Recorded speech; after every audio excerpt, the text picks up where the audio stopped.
But those results are really strong. Yeah, so if we give, Okay. yeah, the end is the half. Right, That right. has some. It's the weird, like, what is that class of circuit? Yeah, the common difference. Yeah. Right, as opposed to like the other one is really strong.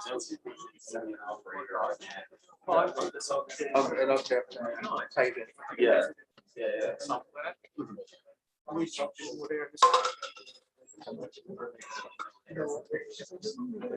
That'll be very good.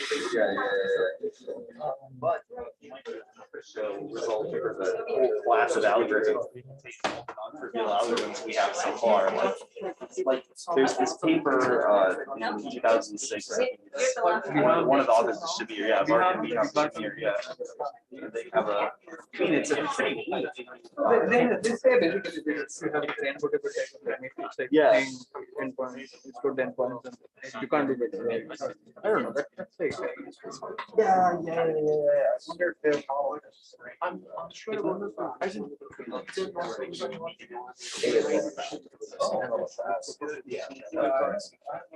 because like you have the first like look, that means it's small size. So but not really. So there's a vacuum seal. So I think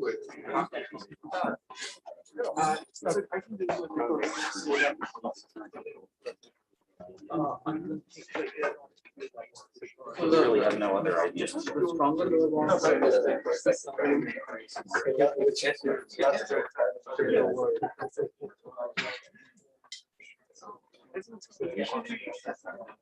yeah. Welcome to the last session of the day. Yunchao will be speaking on quantum benchmarking. Audio test. Okay, hello everyone. Welcome to my talk titled Recent Progress in Quantum Benchmarking. My name is Yunchao and I'm a student here at Berkeley. And this is joint work with colleagues from UChicago. So let's get started. So quantum benchmarking refers to the effort of designing algorithms to learn about noise in our quantum devices. So this term has been used in broader contexts, but here we will focus on learning quantum noise. So this figure shows a quantum computer that we have today on IBM's website. And we can see there are 27 qubits. And the color on each edge indicates the total amount of noise that will happen if we implement a C0 gate on that edge. So we can also see the error distribution here. Most gates are fine, but there are some outstanding errors.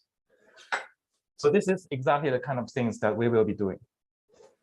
So why do we care about benchmarking? Because we need to know what the noise looks like in our device in order to further reduce them and build better quantum computers, as well as perform error mitigation in near-term experiments and eventually designing suitable error correcting codes for fault tolerance. So currently we have quite mature methods to estimate the total error on a single gate, which is what we just saw. And in today's devices, the single qubit gates are quite good. They only have 10 to the minus 3 to 10 to the minus 4 error. But the 2 qubit gates are noisy. So in order to handle this, we basically need to perform benchmarking on these gates and obtain knowledge about the noise, and finally use this knowledge to reduce the noise. So let's start by clarifying what is noise. So in general, noise just means that what we want is to implement some ideal operation, let's say a C0 gate on our device. But what actually happens in experiments is just some other operation. But of course, we can model it formally, and it will be something like this. So we still have this ideal operation, a C0 gate, and it will be attached by an unknown quantum channel, lambda. And we can look at this quantity under some suitable norm. The distance between lambda and the identity channel is what we refer to as the total error. Okay, so informally, basically there are two ways we can go from here. So we have mature methods to estimate this number on a single gate. And basically we can try to learn more information on 2 qubits. This will be the topic of part 1. And we can also try to learn the total error on more qubits in part 2. Okay, so for part 1, what we really want to know is what exactly does the channel lambda looks like. So the immediate challenge here is that a general quantum channel is too complicated. Why does the noise happen before the channel? Is that important? Oh, it's just a convention we use. It's not important. Yeah. So the immediate challenge here is that the general quantum channel is too complicated, even for 2 qubits. But interestingly, we can use this well-known technique called Pauli twirling to simplify the noise. So here is how this works. Let's start with the Clifford circuit, and let's just insert random Pauli gates in each layer. And logically, we can propagate all of the Pauli gates to the last layer, and we can correct it. And in this way, the noise on each layer of the gates will be effectively twirled into a Pauli channel. This means that using this technique, we can simplify the noise to a Pauli channel, which is just a probability distribution on all of the Pauli operators without changing the logic of the circuit. So we have now we have a simpler problem to deal with. Okay, so now let's just look at a single CNOT gate, and we have performed Pauli twirling in this figure. So this is just a Pauli noise. And we also have ways to measure the total error, which is just the sum of all of the 15 individual errors. And the goal is just to learn exactly what this 16-dimensional distribution look like. Okay, so surely this is easy, right? But Wait, sorry, can you say this again? So Yeah. you said you can always, without loss of generality, just consider Pauli errors when you're considering Clifford gates, but not general gates. yes. Okay. So, however, it turns out that even this is not doable. We don't really have the ability to even learn this 16-dimensional distribution.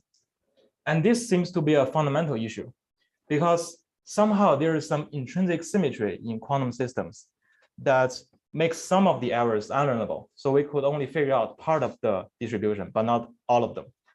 Just to follow up on the previous question, is this non-Clifford thing just a theoretical question, or in practice you can see that if you put a non-Clifford there, it just doesn't twirl this into a Pauli channel? So in general, I think this doesn't work, but we will see some special cases where this could work in some sense.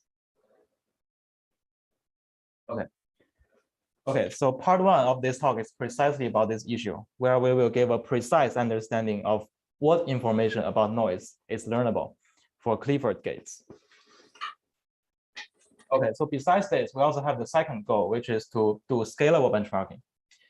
So scalable benchmarking means that for a large system size, such as 20 qubits, we want to efficiently estimate the total error on the entire system. And we know how to do this for Clifford gates. So essentially, in part 2 of this talk, we will show how to do this for non-Clifford gates. And of course, as Lin just asked, Pauli twirling doesn't work in general for Clifford circuits. But here, as we will show later, in the algorithm, we still achieve some sort of effective twirling.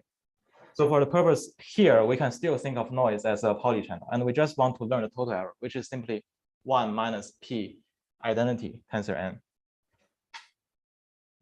Okay, so the total error is just a single number. So why is this number interesting? Well, first of all, it is non-trivial because to estimate the total error, we cannot just add up the total error on each individual gate, such as these 3 gates. This is because the errors in this circuit can be correlated across different gates, and adding up wouldn't be the correct estimate. But what I really want to say here is that sometimes the total error can provide deep insights into the noise model. So a striking example is the recent Google's quantum supremacy experiment. So of course, their work is about quantum supremacy. But if we look closely into their argument, they are making this additional claim that the data they observed in their experiments suggests that the noise in their device was uncorrelated. So this is an absolutely remarkable claim because we know that from the benchmarking perspective, testing whether our noise model is correlated or not is definitely non-trivial. And yet they are able to make this claim. So we will understand this better by thinking about total error in the second part. So here's the outline. So we will just always think of noise as a Pauli channel acting on the Pauli operators. And in part one, we will give a precise understanding of what information about noise is learnable for Clifford gates. And after this, we will be able to understand the CNOT gate. And in part two, we will show scalable benchmarking of non-Clifford gates to learn the total error. And after that, we will be able to understand Google's claim. Okay, so let's get started with part one. So let's keep talking about this example. So our goal is just to learn this 16-dimensional probability distribution. And what we know is the following. So we know how to estimate the total error. And what we want is just how large is the individual errors. But currently, we only can learn some of them, but not all. And it's really unclear what's happening here. And this is the exact issue that we address next. And in fact, we will show that there are these exactly 13 equations that we will be able to learn from the CNOT gates. So you can see that this is either some individual errors or some sums of two errors. And this is all we can get from the distribution. In other words, the CNOT gate has 13 learnable degrees of freedom and 2 unlearnable degrees of freedom. And we will see why this is the case. So what is happening here? What is the issue that is causing all of this trouble? So the main issue is the intrinsic symmetry in the quantum system, which we can call gauge freedom. So let's consider a very trivial example. Suppose we have a trivial quantum system with noisy initial states and measurements. And let's suppose we prepare the state 0. We measure it many times. But at the end, we see the outcome 1 with probability 5%. Okay, so clearly something is wrong here, right? But what is wrong? Well, it could be the case that all the 5% noise comes from initial states. And it could be the case that all 5% comes from measurement. And it could be the case that 2% comes from initial state and 3% comes from measurement. And there's really no way for us to tell the difference. So in other words, we can write down this one-dimensional manifold of noise models, and every point on this manifold is plausible. And also, we can also move from one point to another along this manifold without changing the experiment outcomes. And such an operation is called gauge transformation. So what we consider next is a very general noise model, where we just have initial states, measurements, and gates that are all subject to unknown quantum noise. And we also make some standard assumptions such as single qubit gates are perfect and the total error is sufficiently small. So in this case, we can define the gauge transformation as this equation. So the key point here is that we can easily see that by definition, this transformation does not change any measurement outcome statistics of our quantum experiments. And therefore, if we have two different noise models that are related by this gauge transformation, they are indistinguishable by any quantum measurements. So what we really need to do here is just a classification task. So within the entire noise model, which has a lot of parameters, we need to figure out which part is learnable, meaning that it is invariant under any gauge transformation and can be learned by an algorithm. And we also need to figure out which part is unlearnable, meaning that it is variant under some gauge transformation and cannot be learned by any algorithm. So going back to the trivial example, we have this noise model which has two degrees of freedom, SP and M. And the learnable part is precisely SP plus M, which is invariant along this manifold. And this is 1 degree of freedom. And the other 1 degree of freedom will be unlearnable. And our goal is just to complete this classification for general gate noise, which will be much more complicated than this.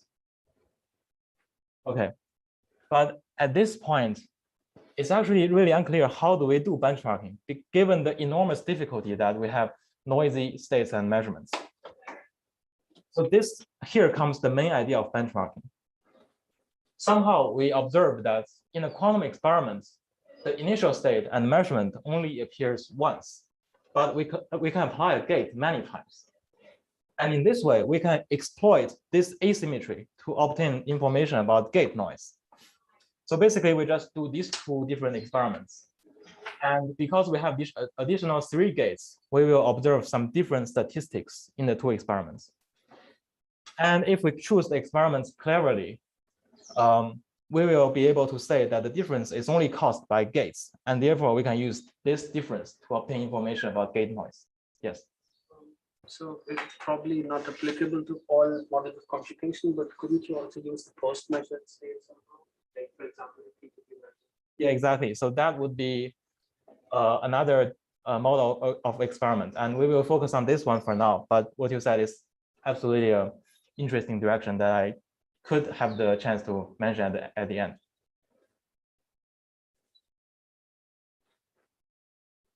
Okay, so how do we actually use this main idea for benchmarking? So the idea is to just work in the Fourier domain. So in particular, we have this n-qubit poly channel, which just happens with the capital PA, the poly operator happens with probability small pa. And we just want to learn this distribution.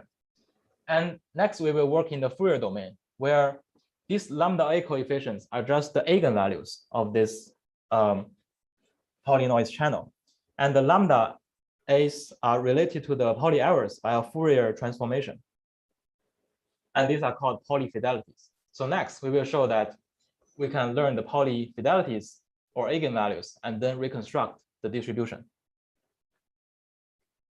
So this idea comes from the very beautiful work of cycle benchmarking, which says that somehow learning poly fidelities is the natural way to think about benchmarking. So here is a cycle benchmarking experiment. So in this figure, the red boxes represent the noisy initial states and measurements. The green boxes are random poly gates for twirling. And we also have the CNOT gates. So let's see how this works by an example. So let's try to evolve this poly operator IX by the cycle benchmarking circuit. So what happens is that in the first step, we conjugate a poly by a poly. So this will just pick up some plus minus sign, which we will not worry about. And in the second step, it picks up this eigenvalue, lambda x, from the poly channel. In the third step, it doesn't change because we have this little toolbox here saying that C0 maps Ix to X. And we can basically keep going. Okay. So at this point, what we can do is that in an actual experiment, we can prepare a +1 eigenstate of Ix at the beginning and estimate the Ix observable at the end and average the result over random poly. And it is shown that the result can be written as this simple form of some coefficient times lambda Ix to the d, where d is the circuit depth or the number of CNOT gates. Although we don't know this coefficient AIX, which comes from the noisy initial states and measurements, we will be able to learn this eigenvalue lambda Ix by performing this experiment at different depths, which is a reflection of the main idea of benchmarking.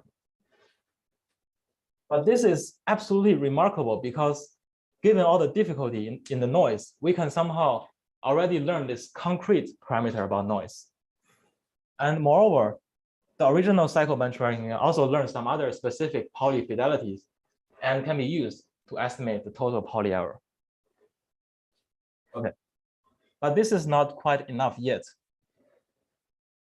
And here is an overview of the results.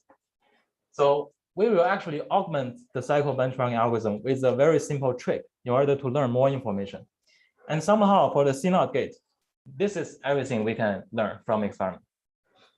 The interesting point here is that anything beyond this that is not in this list is unlearnable. So we cannot hope to learn them by any algorithm. So all of this really comes from the main results that we introduce next, which is a classification of learnability using a graph representation. So what is the graph here? Well, let's build it up. So we call this graph the pattern transfer graph. And this is just nothing more than a way to represent the mapping between poly operators by the Clifford gate. So here, let's start with all of the binary strings as vertices. And so let's start with C0. Oh, yeah. For the things that are learnable, what is the sample complexity and the gate depth complexity to learn? Yeah, so basically for each equation here, we will be able to learn it with a constant sample complexity. But there are many equations here. constant depth. A constant sample complexity. Yeah. Okay. So C0 maps Ix to X, and we will add this edge to the graph. So what we do here is to map the Pauli operator to its pattern. So the pattern means that we just replace I with 0 and XYZ with 1. So we just throw away the information of XYZ. So it goes from 0, 1 to 0, 1. And we also add this label lambda X to the edge. So next, C0 maps XC to YY, right? So it still goes from 1, 1 to 1, 1. And we add this label lambda XC. And here, this label corresponds to the input operator. And similarly, we can add YY to XC. This is still 1, 1 to 1, 1. And there will be another edge with label lambda YY. But technically, there are two edges here. But for simplicity, we just write them as two labels on one edge, where we really need to understand this as two edges. So we can keep going. But this next one is slightly different because here IZ goes to ZZ. And therefore, it goes from 0, 1 to 1, 1 across different vertices. And it has the label lambda IZ. And finally, we also have this lambda ZZ, which goes back from 1, 1 to 0, 1. So on a high level, at the end, the graph just looks like something like this. And on the high level, what we end up saying is that let's think of the noise model as living on the graph. And somehow the cycles in the graph, which are the colorful edges, are learnable. And cuts, which are the blue red edges, are actually unlearnable. And this will be more formal later. But interestingly, this also implies that this simple technique of cycle benchmarking with trick is optimal in the sense that it can learn everything that is learnable, according to this statement. Okay, so let's take a quick look of how this trick works. So here is a new cycle benchmarking experiment with the only difference is that we have these additional blue gates. So let's see how they play a role. So we just evolve this operator XC. First step doesn't change. Second step picks up the eigenvalue. Third step changes to YY by the C0.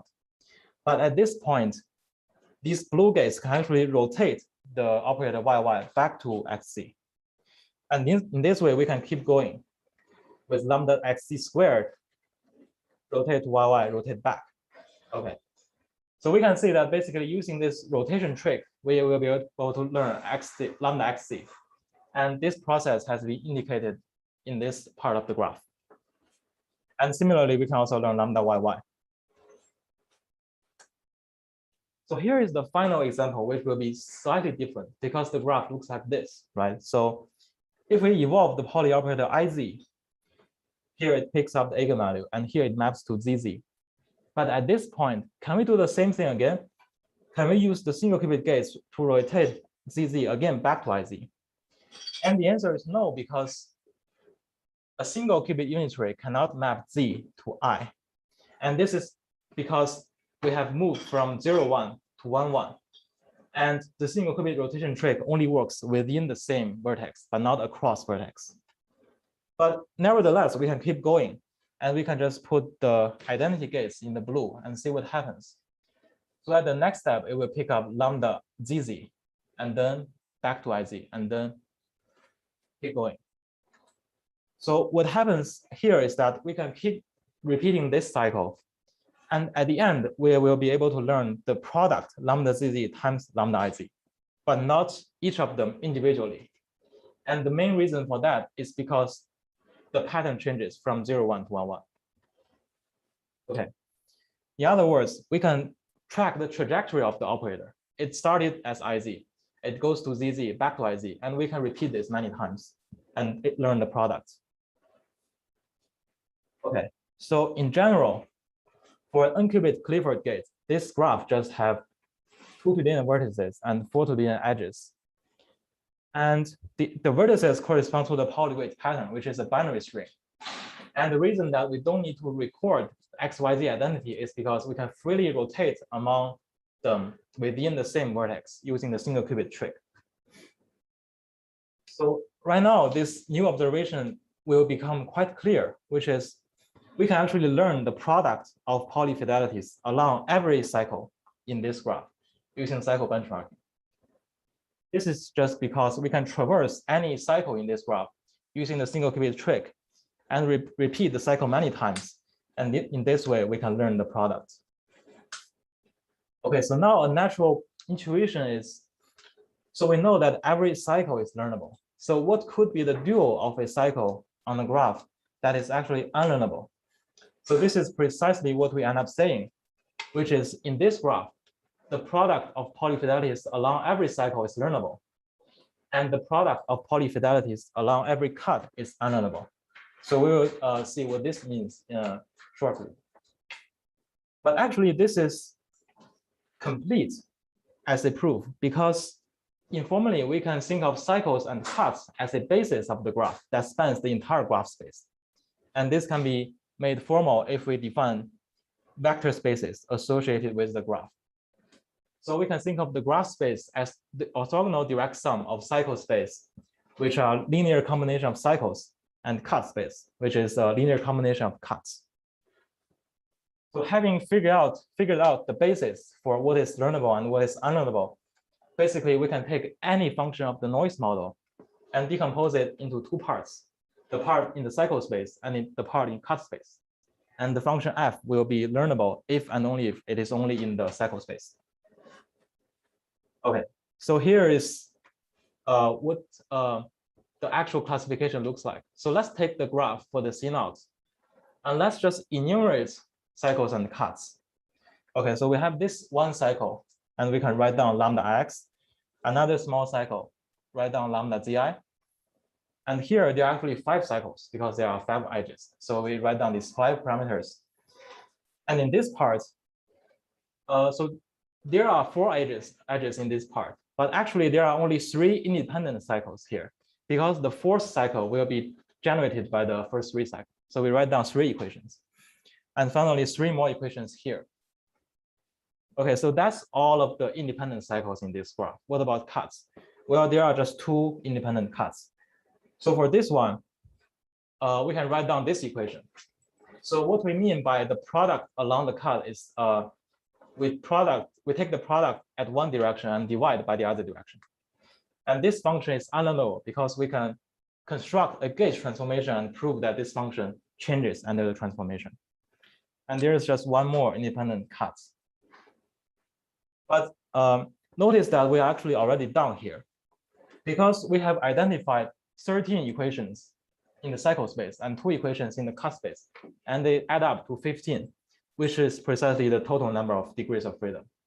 And we can conclude that the C0 gate has 13 unlearnable degrees of freedom and 2 unlearnable degrees of freedom. Okay, so there is just one final step, which is what about the Pauli errors? Well, let's just do a Fourier transformation, and then we will skip the calculation and we'll be write down this list of Pauli errors that is learnable. So it's the same 13 equations as the cycle space. So we can observe that 2 is not that large compared with 13. So what does the scaling look like in general? So in general, it looks like something like this. Because it is well known in graph theory, what is the size of the cycle space and cut space. So basically the cycle space has dimension 4 to the n, the number of edges, minus 2 to the n, the number of vertices, plus c, the number of strongly connected components. And the cut space has dimension 2 to the n minus c. So interestingly, we sort of showed that the unlearnable information only occupies a very small fraction of the parameter space of the entire noise model. And this is the situation in general. So the final thing to note is that cycle benchmarking actually learns all learnable information about noise. And this is just because we have shown that learnable information forms a cycle space. And it is an interesting coincidence to see that the word cycle appears twice in this context with slightly different meaning. So in cycle benchmarking, the word cycle usually refers to the clock cycle, which means layers of gates. And in cycle space, the cycle means the cycles on the graph. Okay, so the main remaining issue from here is, of course, how do we resolve unlearnability? And of course, we must make additional assumptions about the noise model, because in general, this cannot be resolved. And we will discuss this at the end, if time permits, about what could be the reasonable assumptions here to make. That's the end of part 1. Any questions before we go to part 2? Yes. About the unlearnability thing that you're talking about, does it make sense to introduce a new ancilla, let's say one clean qubit sort of model, and then ask if I can learn the parameters? Like, is that a valid question to ask? Or yeah, that's a good question. So you're asking, if I take a CNOT gate here and I add one more ancilla here, what does it look like? So basically, we can just model this as a 3-qubit gate and use the same result. so you still have the unlearnable parameters. Yes.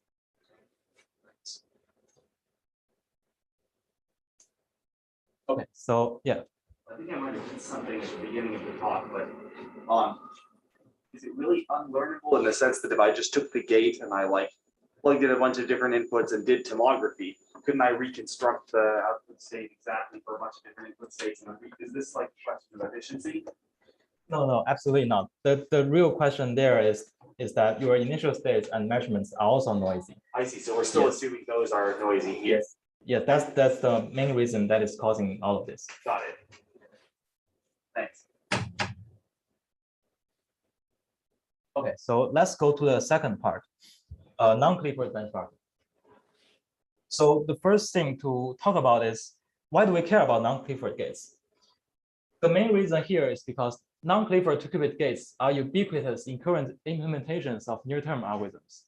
And the reason of that is because experimentalists want to use the native 2-qubit gate on their hardware to maximize fidelity. So they want to use whatever gates that they can implement with the highest fidelity. For example, the square root ISWAP gate used in this VQE experiment and the SYC gate used in this QAOA experiment, they are both non-Clifford 2-qubit gates. So the second part is about an algorithm for estimating the total error in a layer of non-Clifford gates. And the reason that this task is interesting is because of correlated errors, as we discussed before. So let's take a look at one example of this.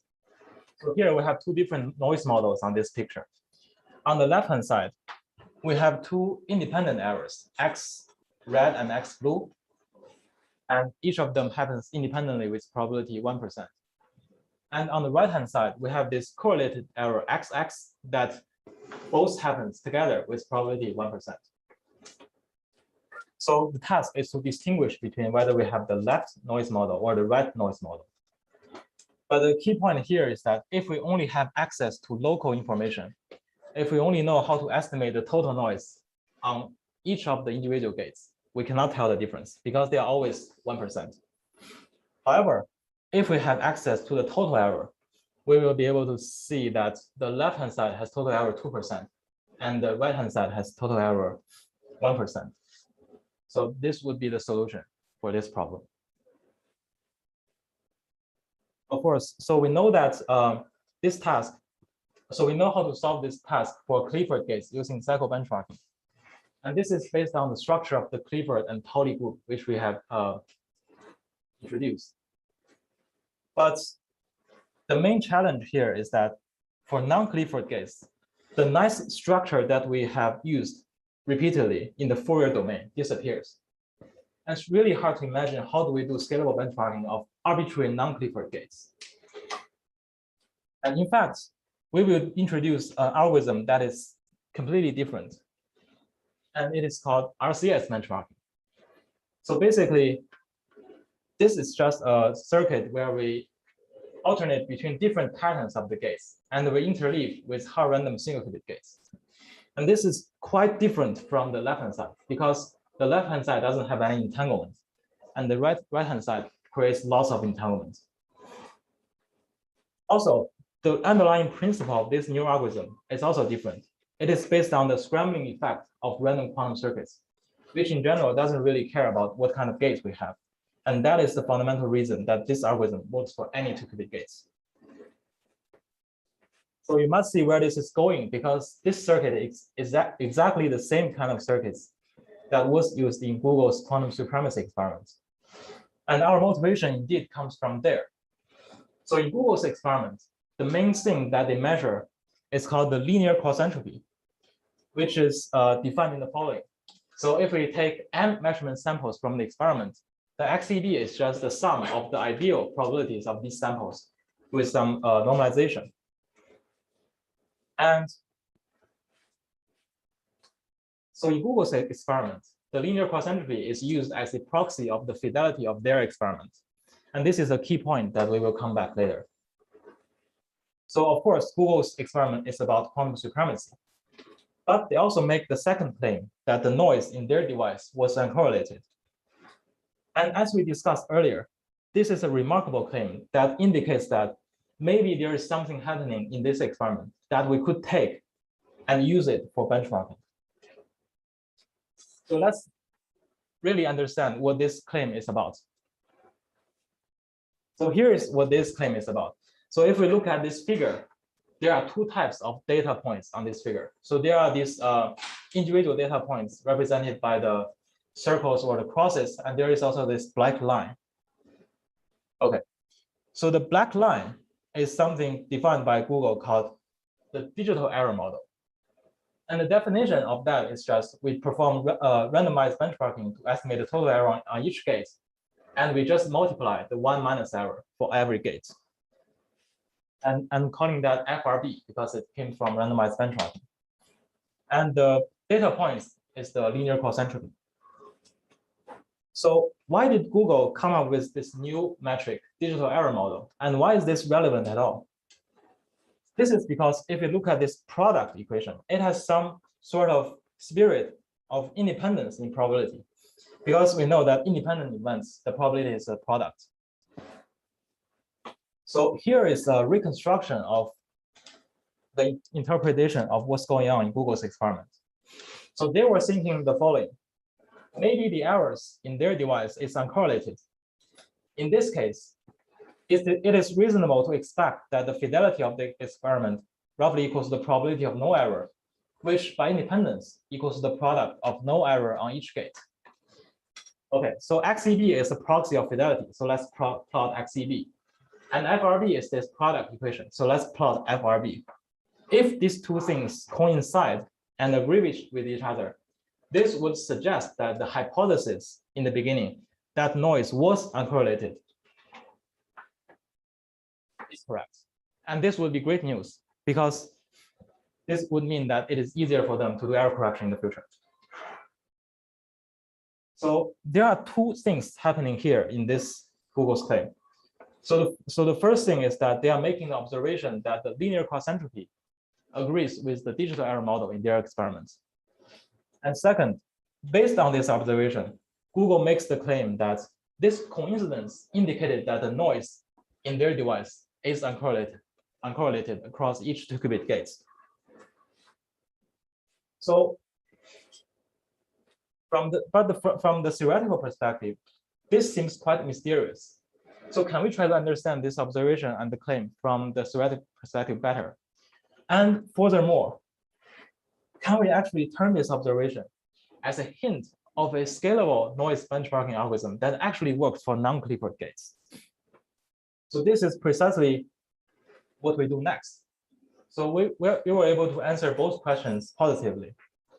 So the result is the following. We show that in the noisy circuit, there are evidence showing that the linear cross entropy roughly scales as e to the minus t times d, where t is the total amount of noise in a noise model acting on each layer of gates. And therefore, we can learn the number t by measuring the linear cross entropy at different circuit depths.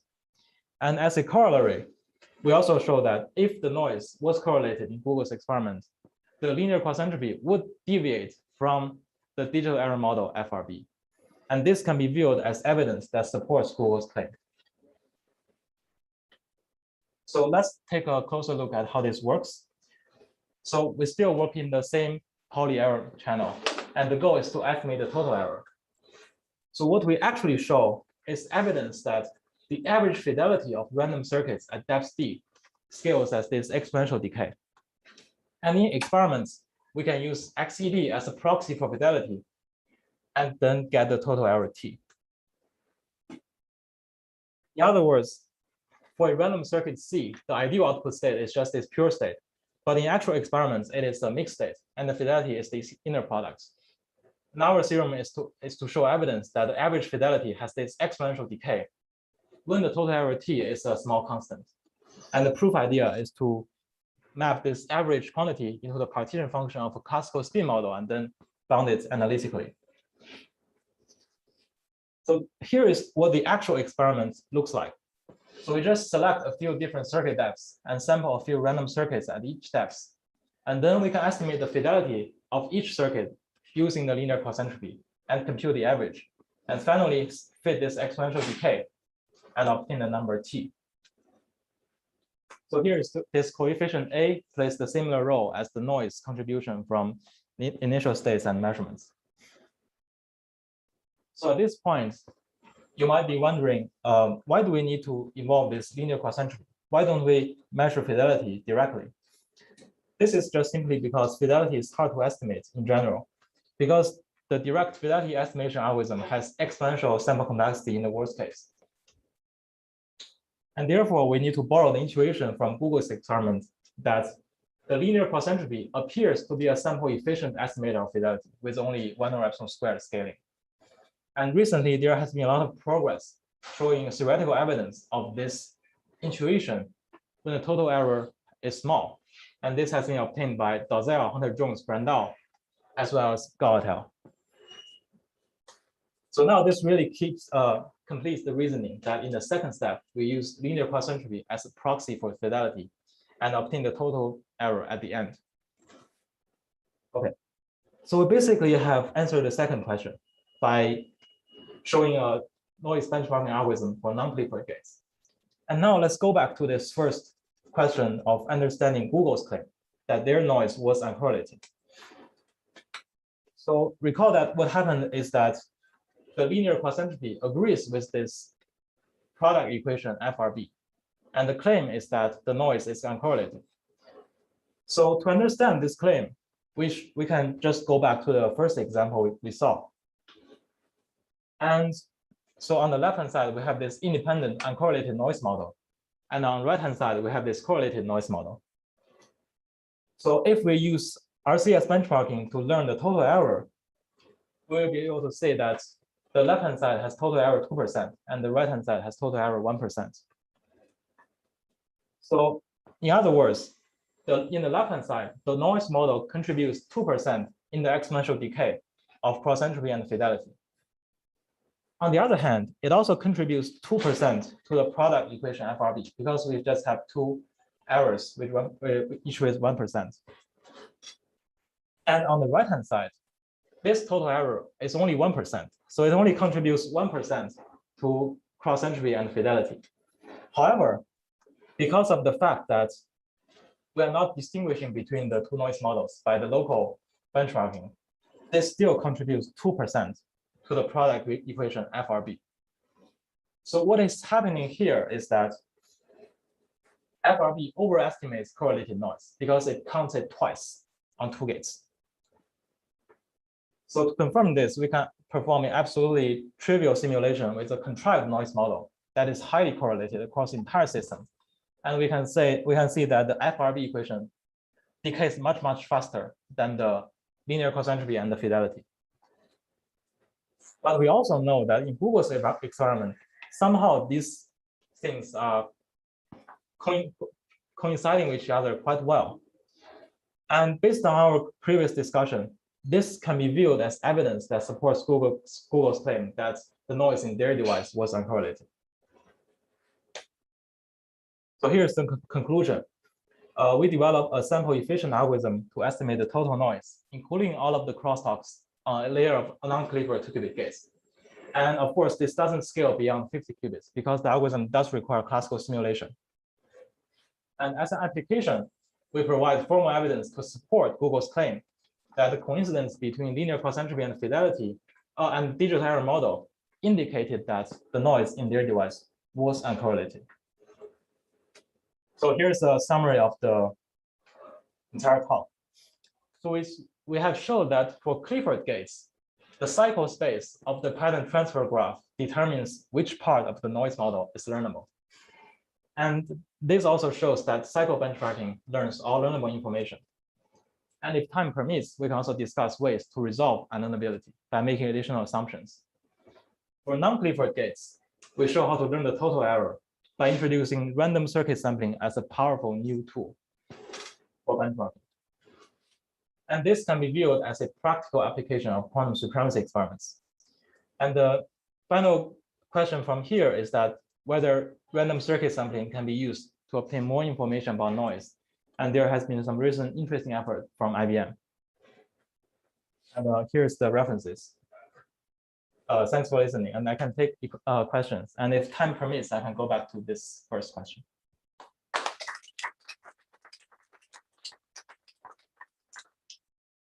Any questions?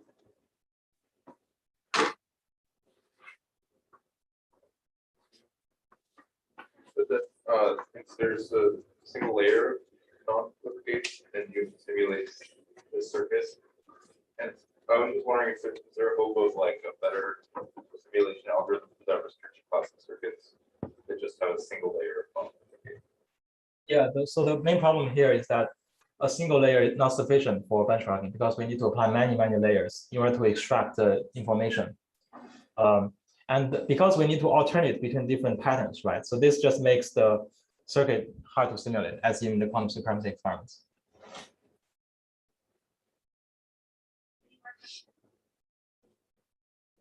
I wonder what kind of assumptions are reasonable. For example, is that reasonable to assume all single Clifford gates favorable and non-favored, the error is very small? Sorry, can you repeat? Yeah, so is that reasonable to assume that like all single Clifford gates favored or non-favored, the error is very small? Yeah, that is a reasonable assumption.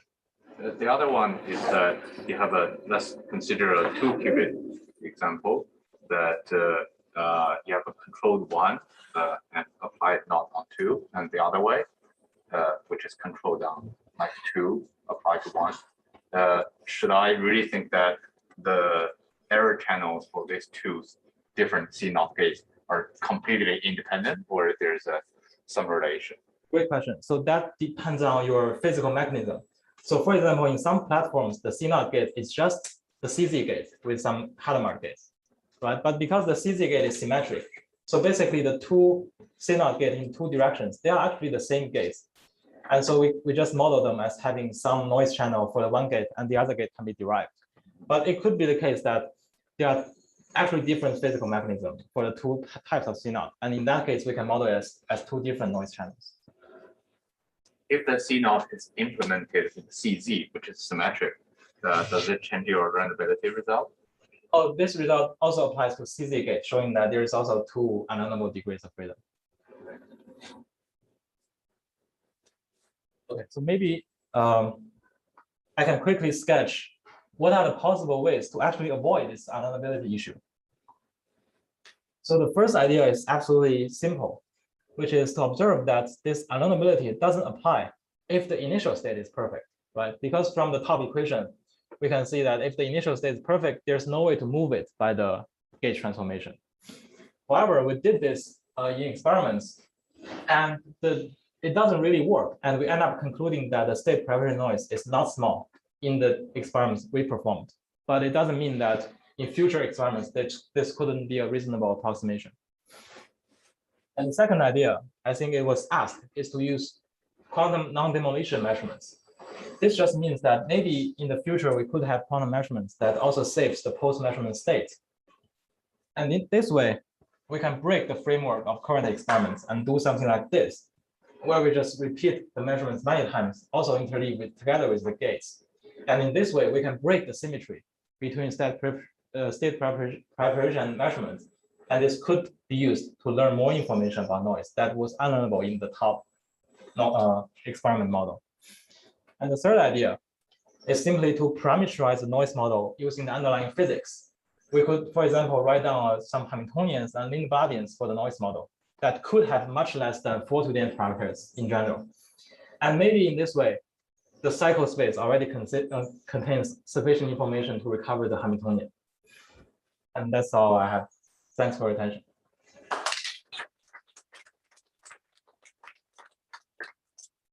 Any more questions? That was the last one.